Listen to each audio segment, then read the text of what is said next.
Man salaka tariqan yaltamisu fihi ilman sahhalallahu lahu bihi tariqan ilal jannah. Yang saya hormati dan saya muliakan segenap hadirin wal hadirat jamaah Masjid Jafa Residen, wabil khusus Ketua Dewan Kemakmuran Masjid beserta seluruh jajaran pengurusnya, para orang tua, para tokoh, para sesepuh yang mohon maaf tidak bisa disebutkan satu persatu namanya, namun tidak mengurangi rasa hormat dan takzim saya kepada beliau-beliau semua. Hadirin hadirat jamaah yang dimuliakan Allah, seperti biasa pada kesempatan kali ini kita akan melanjutkan kajian kita pada kitab fikih Kifayatul Akhyar yang dikarang oleh Imam Taqiyuddin Al-Hisni. Namun sebelum kita melanjutkan kajian, saya punya cerita. Cerita ini disebutkan oleh Syekh Yusuf bin Ismail An-Nabhani di dalam kitabnya Fis Sholawat ala Sayyidil Kaunain. Ini kisah tentang asal usul dan khasiat sholawat munjiat. Ini kira-kira Bapak Ibu sudah hafal belum sholawat munjiat? Allahumma sholli sholatan tunjina biha min jami'il ahwali wal afat wa taqdi lana biha min jami'il hajat wa tutahhiruna biha min jami'is sayyiat wa tarfa'una biha indaka a'lad darajat wa tuballighuna biha aqsal ghayat min jami'il khairati fil hayati wa ba'dal mamat. Itu sholawat munjiat. Kira-kira siapa pengarangnya? Kemudian apa khasiatnya? Pada Jumat yang lalu kita sudah ceritakan asal usul sholawat nariyah, kan ya? Sholawat nariyah nama lainnya apa? Sholawat kamilah. Nama lainnya lagi sholawat tafrijiyah. Nama lainnya lagi sholawat taziyah. Jadi namanya ada 4 ya. Nariyah, kamilah, tafrijiyah, taziyah. Sudah kita jelaskan siapa pengarangnya, asal usulnya dan khasiatnya. Nah, sekarang kita akan menjelaskan asal usul sholawat munjiat dan khasiatnya. Jadi di dalam kitab tersebut, kitab yang tadi saya sebutkan, yang dikarang oleh Syekh Yusuf bin Ismail An-Nabhani, ada sebuah kisah tentang Syekh Musa Ad-Dorir. Beliau ini dijuluki As-Sholih, orang soleh. Satu ketika Syekh Musa Ad-Dorir ini menaiki atau menumpangi satu perahu besar yang terbuat dari kayu. Kemudian ketika di tengah laut ternyata ada sebuah ombak yang mengombang-ambing perahu tersebut sehingga perahu tersebut menabrak sebuah batu karang yang cukup besar dan mengalami kebocoran. Akhirnya perahu tersebut pun sedikit demi sedikit karam.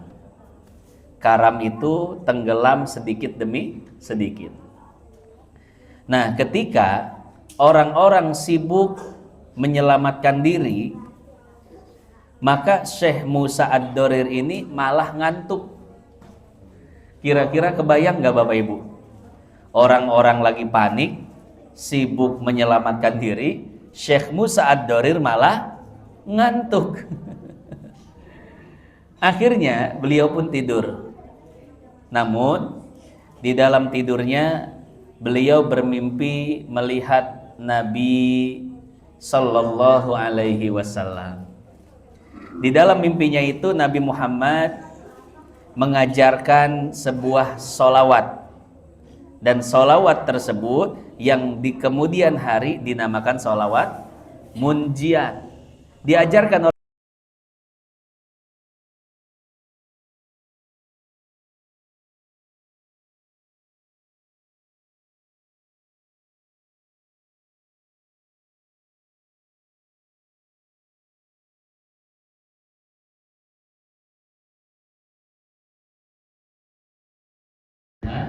indaka a'la darajat wa tuballighuna biha aqsal ghayat min jami'il khairati fil hayati wa ba'da mama.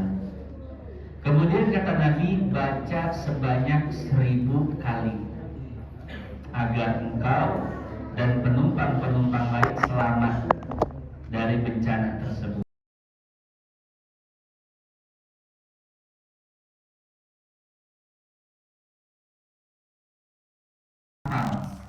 Terhadap sholawat yang diajarkan oleh Nabi Sallallahu Alaihi Wasallam.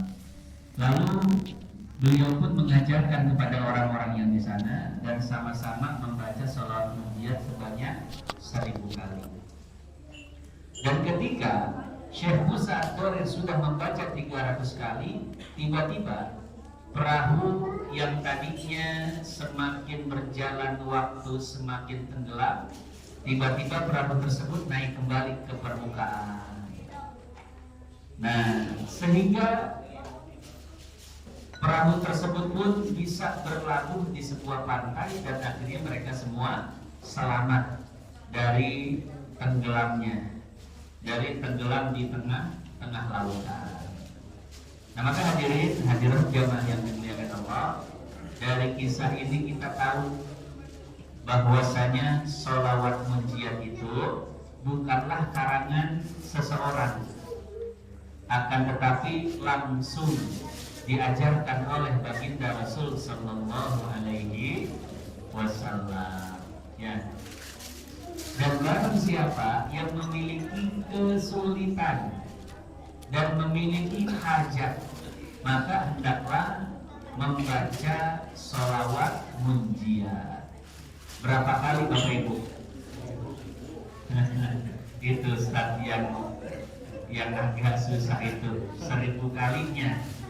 Ya sudah, kalau tidak bisa 1000 kali, ya kalau tidak bisa sendirian, bisalah dibagi-bagi ya. Bisa dibagi-bagi dengan keluarga, dengan saudara. Jadi kalau punya hajat penting, kumpulkan keluarga, kumpulkan saudara, atau kumpulkan sahabat-sahabat, teman-teman, teman ngaji dan lain sebagainya.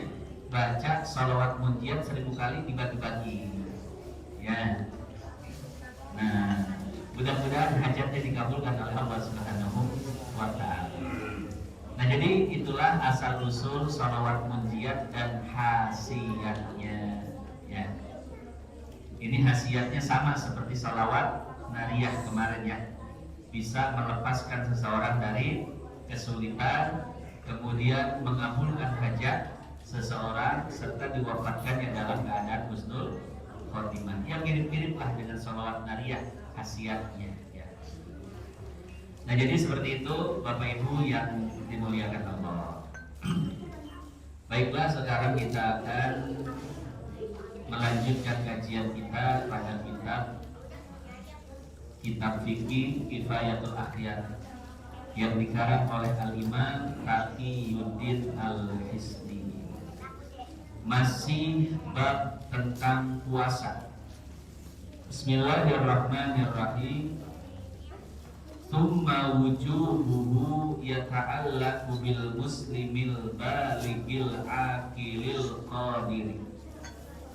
Kemudian wajibnya berpuasa khusus untuk seorang muslim yang balik, berakal dan mampu untuk melaksanakan puasa. Berarti kriteria orang yang wajib berpuasa 4: muslim, balik, berakal, dan mampu. Fala yajibu 'alal kafiril asli, maka puasa itu tidak wajib bagi orang kafir asli. Loh, memang ada kafir palsu. Nanti kita jelasin kafir palsu yang seperti apa ya.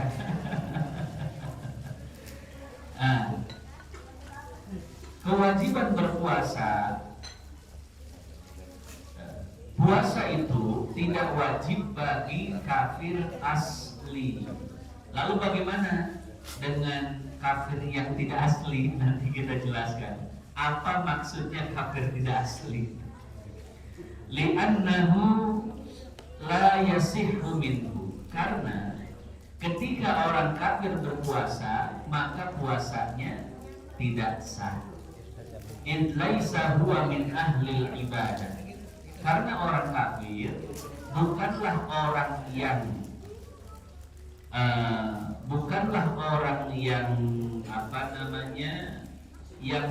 yang berhak untuk menjalankan ibadah.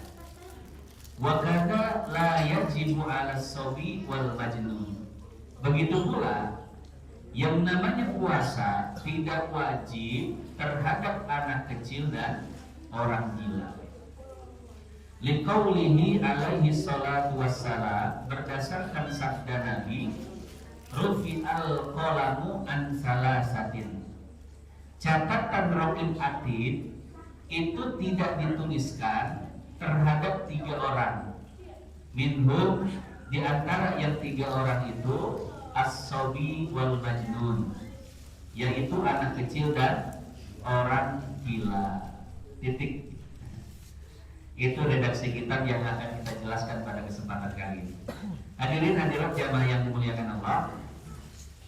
Jadi pada kesempatan kali ini kita masih membahas tentang syarat-syarat wajib berpuasa. Al-Imam Hisni mengatakan, "Tsumma wujubuhu yata'allaqu bil muslimil balighil aqilil qadir." Kewajiban berpuasa itu khusus untuk orang yang memenuhi 4 kriteria. Pertama, dia seorang muslim. Artinya apa? Orang kafir tidak wajib berpuasa. Yang kedua, dia adalah orang yang baligh. Artinya apa? Orang yang belum baligh maka dia tidak wajib berpuasa. Pertanyaan buat Bapak Ibu, kira-kira tanda-tanda anak sudah baligh ada berapa? Masih ingat? Di dalam kitab Safinatun Najah yang dikarang oleh Syekh Salim Sumair, beliau mengatakan tanda-tanda baligh ada 3.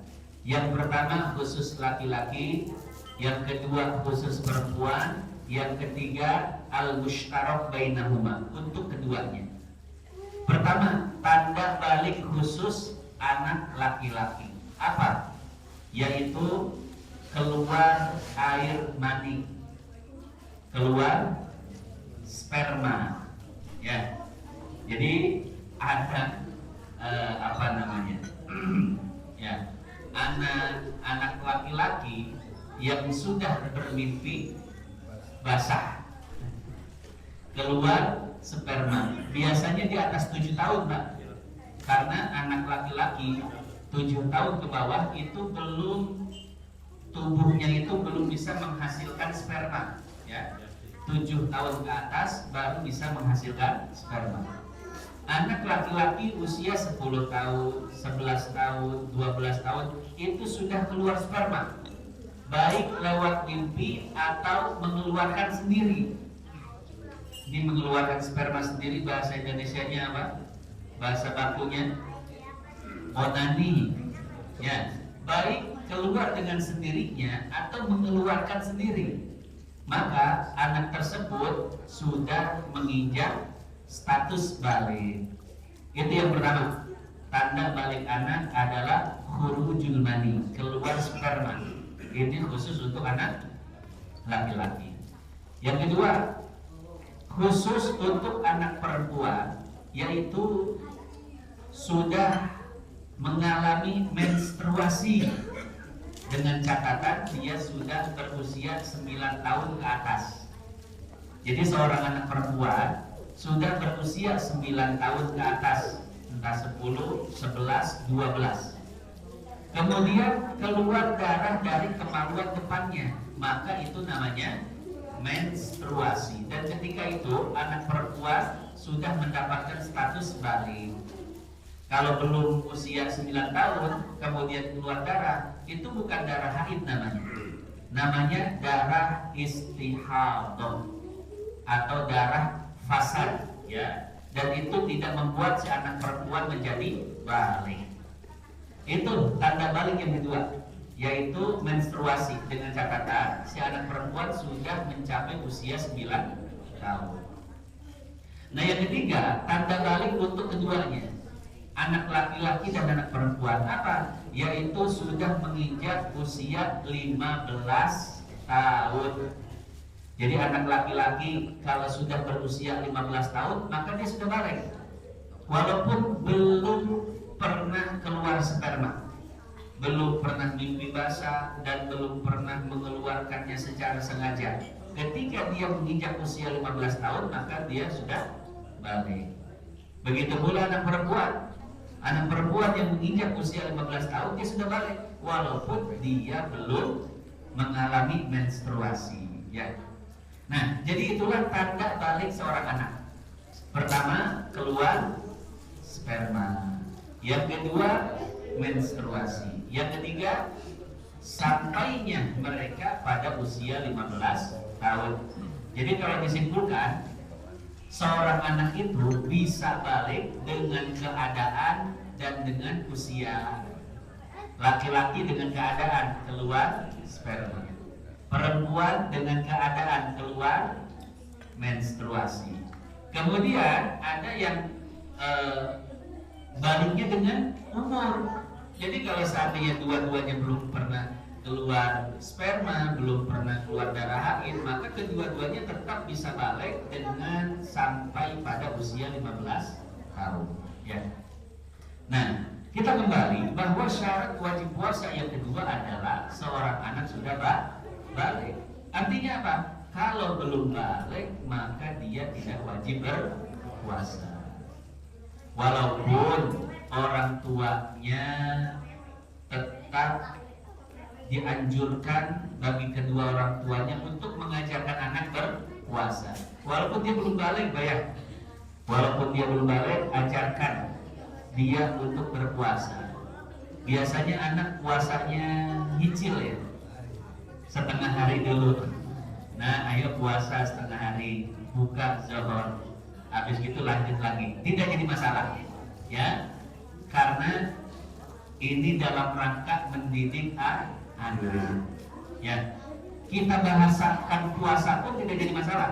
Nah, ayo kita puasa sampai zuhur, nggak jadi masalah. Karena sesungguhnya ini bukan puasa syar'i, tapi ini hanya puasa lugawi, secara bahasa saja mereka puasa. Padahal mereka tidak puasa. Maka boleh kita menggunakan bahasa istilah berpuasa. Karena sebagian ustadz mengatakan tidak boleh pakai istilah puasa. Nah, ayo kita puasa setengah hari, nggak boleh katanya. Ya.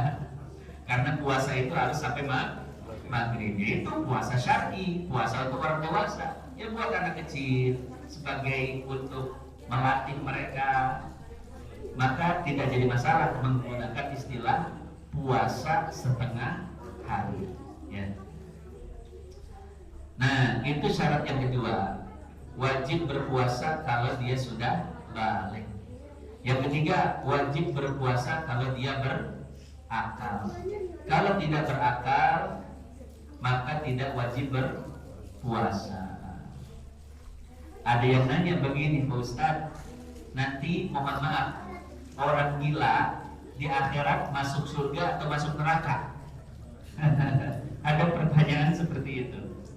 Nah, pertanyaan ini dijawab oleh Syekh Ibnu Hajar Al-Haytami di dalam kitabnya Al-Fatawa Al-Hadisiyah, atau di dalam kitab-kitab beliau yang lain, kalau tidak salah di Manhajul Qawim, syarah daripada Muqaddimah Al-Hadramiyah, beliau menyebutkan juga. Jadi kata beliau begini, kalau seandainya gilanya itu bawaan dari kecil sebelum balik, maka orang gila yang seperti ini minan najiyin, di akhirat termasuk orang yang selamat. Artinya apa? Dia masuk surga. Gimana Pak kebitannya? Jangan. Ya, kalau gilanya dari kecil bawaan, maka dia termasuk orang yang selamat di akhirat nanti, akan dimasukkan ke dalam surga. Kenapa? Karena orang gila ghairu mukallaf, tidak dibebankan dengan hukum-hukum syariat. Pada dasarnya memang dia tidak wajib sholat, tidak wajib puasa, tidak wajib menjalankan perintah Allah, tidak wajib menghindari larangan Allah. Jadi orang yang tidak berakal itu bebas, ghairu mukallaf. Jadi ghairu mukallaf itu bahasa Indonesianya ya bebas, bebas dari aturan-aturan agama. Orang gila mau zina, mau judi, judol, pinjol. Masa orang gila pinjol? Ya. Nah, itu bebas kalau orang gila itu. Nah, yang kedua kata Syekh Ibnu Hajar, gilanya itu bukan bawaan, akan tetapi kejadian. Dulu nggak gila Pak, tapi karena ada masalah berat sehingga menyebabkan dia depresi, stres, gila. Lalu bagaimana dia di akhirat nanti? Apakah termasuk orang yang selamat atau tidak? Kata Syekh Ibnu Hajar, dihitung dulu amalnya dari mulai dia balik sampai dia gila. Kalau orang normal seperti kita Pak, dihitungnya itu dari balik sampai wafat. Nanti di akhirat ada timbangan amal, amal soleh dan dosa. Ditimbang, lebih berat mana? Lebih berat pahala masuk surga, lebih berat dosa masuk neraka. Nah, kita ditimbangnya mulai dari balik sampai wafat kita. Nah, orang gila, yang gilanya itu bukan bawaan.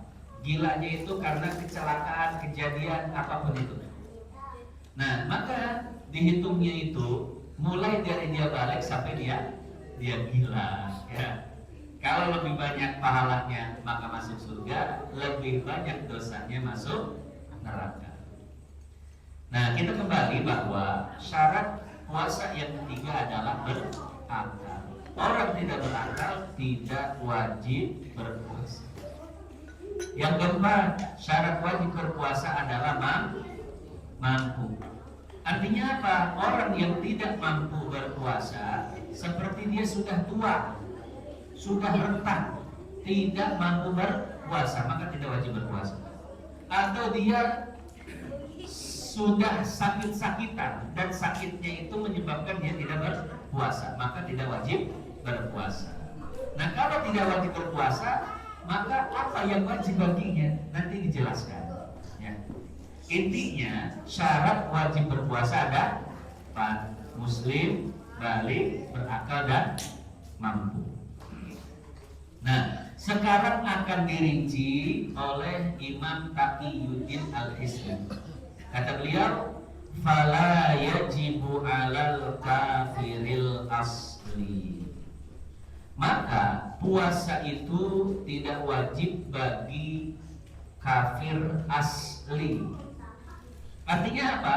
Artinya yang dimaksud kafir asli adalah orang yang memang dari lahir sudah kafir. Itu namanya kafir asli. Nah, lawan kafir asli adalah kafir palsu. Apa itu kafir palsu? Kafir bukan kafir palsu juga sih sebetulnya bahasanya ya. Kafir asli itu kafir bawaan.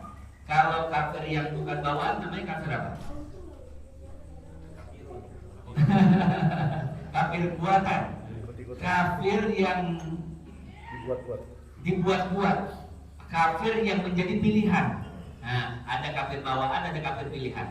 Artinya apa? Asalnya dia seorang muslim. Kemudian karena satu faktor akhirnya dia murtad. Banyak di kita ini murtad karena perkawinan, Pak ya. Iya, biasanya artis. Dulu Napa Urbah Kristen, punya pacar Primus siapa? Primus Justisio. Akhirnya dia masuk Islam. Kemudian kawin sama Zekli, masuk Kristen lagi. Ya, tahu Pak. Ya, update. Iya. Nah, Pak Urba sekarang masih apa? Kemarin besar. Ya, Pak Haji, bismillah Pak Haji, Islamkan lagi Pak Haji. Dakwah. Kalau apa yang cakep bilang dakwah Pak. Apa yang nggak cakep nggak dakwah. Ya. Nah, jadi seperti itu ya. Aspirandah dulu muslimah, nikah akhirnya murtad. Ya. Nah, jadi seperti itu ya. Nah, jadi ada yang kafir bawaan, ada yang kafir pilihan. Apa bahasanya selain bawaan? Pilihan. Ya pilihan lah ya. Muslim dulu, kemudian dia murtad. Nah, bagi orang yang kafir asli, kafir bawaan, yang namanya puasa tidak wajib bagi mereka. Tapi bagi orang-orang yang murtad, maka puasa tetap wajib bagi mereka, Pak. Walaupun mereka sudah tidak beragama Islam lagi, wajib bagi mereka untuk berpuasa.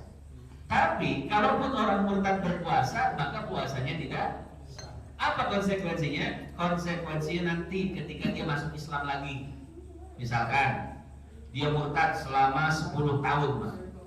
Kemudian dia dapat hidayah lagi, masuk Islam lagi. Nah, ketika dia masuk Islam lagi, maka dia wajib mengqadha puasa Ramadan yang ditinggalkan selama 10 tahun.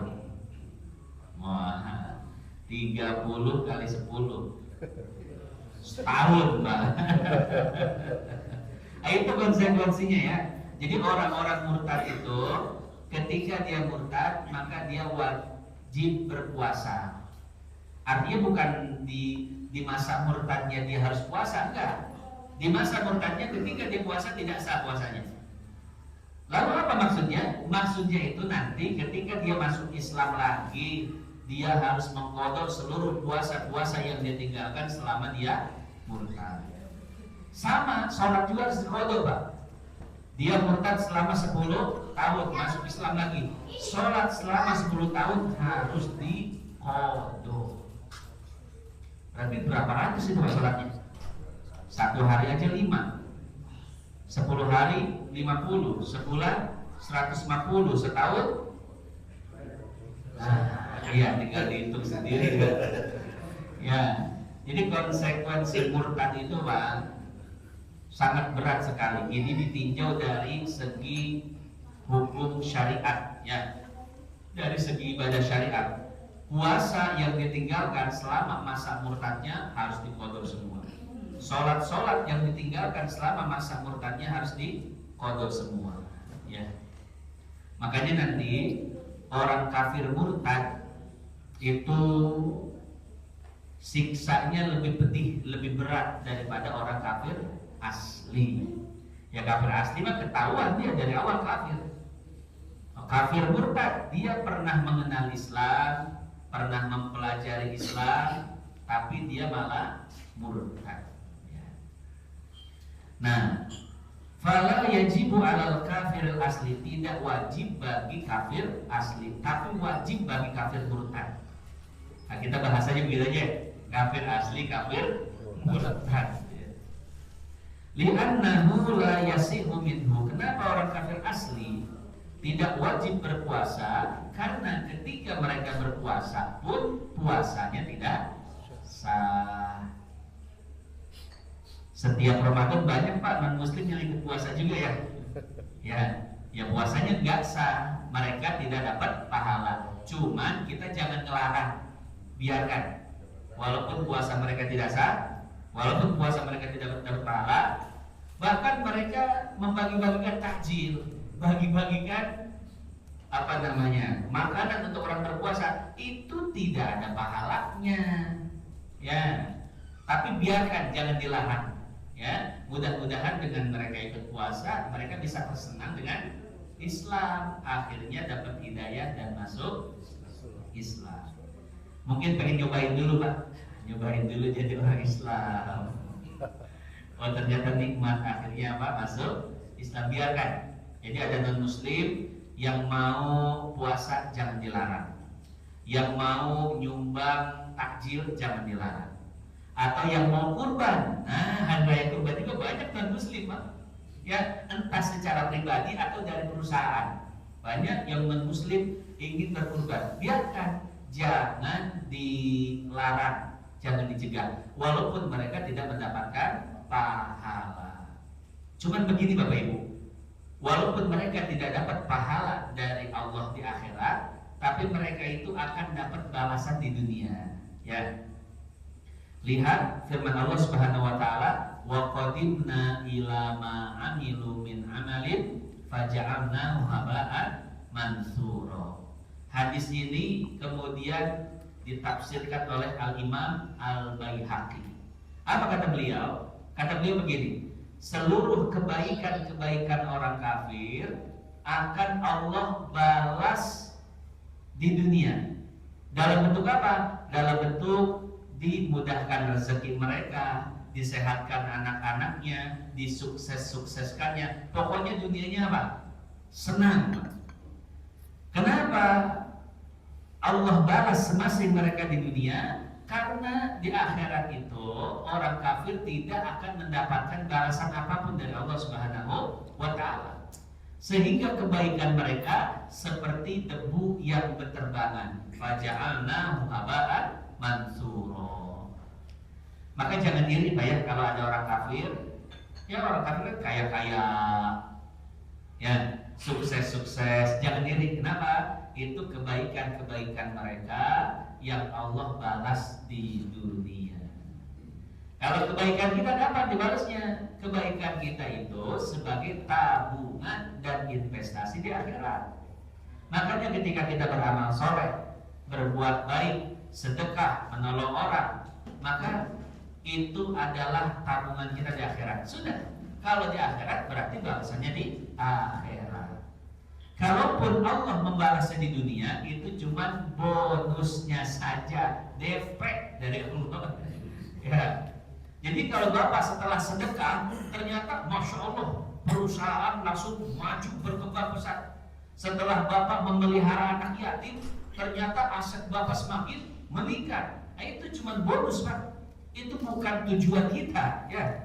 Karena tujuan kita bersedekah, memelihara anak yatim, mendidik mereka, membantu orang tidak mampu, tujuannya satu, untuk jadi tabungan pahala di akhirat itu, ya. Nah itu tujuan kita. Makanya Bapak ketika bersedekah ini itu, kemudian kok yang tetap usaha nggak maju, usaha nggak berkembang dan lain sebagainya, ya jangan marah sama sedekahnya, jangan marah sama Allahnya, ya karena memang itu bukan tujuan kita. Tujuan kita adalah sebagai investasi dan tabungan di akhirat. Adapun di dunia mah cuma mudah-mudahan doang, begitu ceritanya. Jadi setelah kita bersedekah, ternyata Allah mudahkan rezeki kita, alhamdulillah, itu harapan kita. Tapi kalaupun setelah kita bersedekah, banyak menolong orang, kok nggak ada perubahan dari segi ekonomi dan usaha kita, ya sudah. Memang berarti Allah inginnya pahalanya itu khusus di akhirat saja, tidak dibalas di dunia, ya. Nah jadi seperti itu. Makanya jangan suka marah, jangan suka ngeluh, suuzon sama Allah. Ada satu orang ngadu sama saya, Pak Ustaz, Allah nggak adil. Tiba-tiba bilang Allah nggak adil Pak. Saya bilang tenang dulu, kalem, ceritain dulu masalahnya, ya. Karena dalam ilmu mantik, ilmu logika ada tasawur dulu, baru al-hukmu. Ada deskripsi dulu, ada cerita dulu, baru setelah diceritakan kita putuskan, kita vonis. Ini langsung vonis, langsung menghukumi sesuatu tanpa ada cerita dulu. Ceritakan, akhirnya dicerita, Ustaz begini ceritanya. Saya bekerja di satu perusahaan dan saya tidak pernah korupsi sedikit pun. Saya selalu amanah dan tidak pernah lepas sholat 5 waktu. Tapi mengapa jabatan saya nggak pernah naik? Gaji saya segini-gini aja. Sementara atasan saya nggak pernah sholat, main cewek terus. Saya tahu dia mabuk, tapi jabatannya terus naik, gajinya gede, rumahnya bagus, punya mobil. Saya dari dulu motor-motor aja kan. Ya, kok Allah begitu kan? Saya bilang seperti tadi pertama, ya semua amal soleh kita itu merupakan tabungan kita di akhirat. Ya, bukan di dunia. Tujuan kita bukan dunia, tapi akhirat. Itu yang pertama. Yang kedua saya bilang, barangkali ya apa yang Allah takdirkan untuk kita itulah yang terbaik menurut Allah, bukan terbaik menurut, walaupun itu tidak baik menurut kita. Kata Allah, wa asa an takrahu syai'an wa huwa khairul lakum wa asa an tuhibbu syai'an wa huwa syarrul lakum. Barangkali apa yang tidak kalian sukai itu lebih baik bagi kalian. Dan barangkali apa yang kalian sukai sesungguhnya itu buruk bagi kalian. Kemudian di penghujung ayat Allah menutup, wallahu ya'lamu wa antum la ta'lamun. Allah yang tahu sementara engkau tidak tahu. Saya bilang, Pak, mungkin kalau jabatan Bapak naik, gaji Bapak besar, bisa jadi Bapak kayak atasan Bapak, main cewek, akhirnya enggak sholat, akhirnya hubungan keluarga renggang, cerai, anak broken home, hancur hidup Bapak. Barangkali sengaja Allah tidak memberikan rezeki yang besar pada Bapak, jabatan gak naik-naik, sengaja untuk menjaga Bapak, menjaga keluarga Bapak, menjaga anak-anak Bapak, menjaga ibadah Bapak. Saya jelaskan seperti itu baru dia sadar, Pak. Ternyata ibadah itu bukan untuk kesenangan dunia, tapi ibadah itu sebagai tabungan kita di akhirat. Urusan dunia kita serahin sama Allah. Mau Allah kasih kesenangan, alhamdulillah. Kalau Allah tidak kasih kesenangan, maka kita bersabar. Ya. Nah, jadi seperti itu, ya. Nah, kita kembali bahwa orang kafir itu ibadahnya tidak sah, mau puasanya, sholatnya, apapun. Kenapa? Karena mereka itu bukan hamba yang diperintahkan oleh Allah untuk beribadah. In laisa huwa min ahli ibadah, bukan ahli ibadah. Kalaupun mereka ibadah, maka ibadahnya tidak sah. Makanya tadi jangan iri sama orang kafir, Pak ya, duitnya banyak-banyak dan lain sebagainya. Karena apa? Semua kebaikan mereka Allah balas di dunia. Wa kadza la yajibu 'alis-shabi wal majnun, begitu pula tidak wajib berpuasa bagi anak kecil dan orang gila. Liqaulihi alaihi salatu wassalam, berdasarkan sabda Nabi, rufi al-qalam an salasin, catatan amal baik dan amal buruk itu belum ditorehkan terhadap 3 orang. Siapa?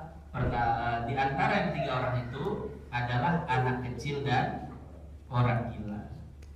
Ketika kita balik dan dewasa, Raqib Atid itu mulai menjalankan tugasnya, Pak, yaitu mencatat. Ma yalfidhu min qaulin illa ladaihi raqibun atid. Tidaklah seseorang berucap juga berbuat melainkan di kanan dan kirinya ada Raqib Atid siap mencatat. Ya mungkin itu bahasa dulu, Pak. Bahasa dulunya mencatat. Mungkin kalau dibahasakan sekarang itu merekam. Kecuali Raqib dan Atid merekam, bawa kamera Raffi Atid. Bayangin Pak, Bapak dari bangun tidur sampai tidur lagi disuting sama Raffi Atid begini. Nah, ternyata rekaman itu nanti akan diputar kapan? Di padang mahsyar. Ketika manusia dikumpulkan satu-satu naik ke panggung yang sudah disediakan oleh Allah. Pak RT naik, Pak RT nanti diputar semua, ya semua syutingnya Pak RT ketika di dunia. Dari mulai beliau balik sampai beliau meninggal dunia, kita nonton semua tuh. Pak RT begini ternyata. Ya, itu diperlihatkan semuanya Pak. Ya. Nah, kalau seandainya kita belum bertobat dari dosa-dosa kita, maka dosa-dosa kita ditampilkan di situ. Akhirnya orang-orang tahu tentang dosa-dosa kita yang kita sembunyikan. Makanya bertobat dari sekarang. Karena kata Nabi, "Anta ibu minad darbi kaman la darbala." Orang yang bertobat dari dosa seolah-olah dia tidak pernah berbuat dosa. Artinya apa? Rekamannya error. Begitu pas pelembah kita buat dosa, wah rekamannya, mohon maaf, sensor atau error, sudah dihapus. Jadi bagian dosanya Pak udah gak kelihatan semua tuh. Jadi aib kita aman, aib kita tidak terbongkar. Kenapa? Sudah ditutup, disensor oleh taubat kita semasih hidup di dunia. Coba kalau kita belum taubat Pak, orang pada tahu semua. Ternyata begini dia ya, ternyata dia begitu ya, ketahuan semua Pak. Jadi hakikat kita hidup di dunia adalah sedang syuting. Siapa kameramennya? Dua Pak. Itu pakai kamera DX apa tuh yang cakep banget ya. Bahasa kamera iPhone deh ya, itu apel geroak Pak, iPhone. Ya. Raffi Atid. Ketika kita mulai balik sampai kita meninggal dunia, maka mereka mencatat, mereka merekam jejak, ucapan dan perbuatan kita. Nah, cuman ada 3 orang yang tidak direkam oleh Raffi Atid, dibiarin aja, dibiarin dia mah, ya, gak usah pakai direkam, dicatat-catat. Siapa? Pertama as-sobi, anak kecil. Sampai kapan? Hatta yakbura, sampai dia dewasa. Jadi dari mulai bayi sampai dia dewasa dibiarkan oleh Raffi Atid, tidak ada catatannya. Kalau dewasa baru Raffi Atid siap-siap ya. Yang kedua, orang gila. Awalnya dicatat mungkin, tapi karena kejadian dia gila, kata Raffi Atid, kita libur. Dan selesai kerjaan kita. Kata Nabi, ya orang gila tidak dicatat, tidak direkam. Yang ketiga yaitu as-sobi hatta yakbur wal majnun hatta yafir. Satu lagi apa sih?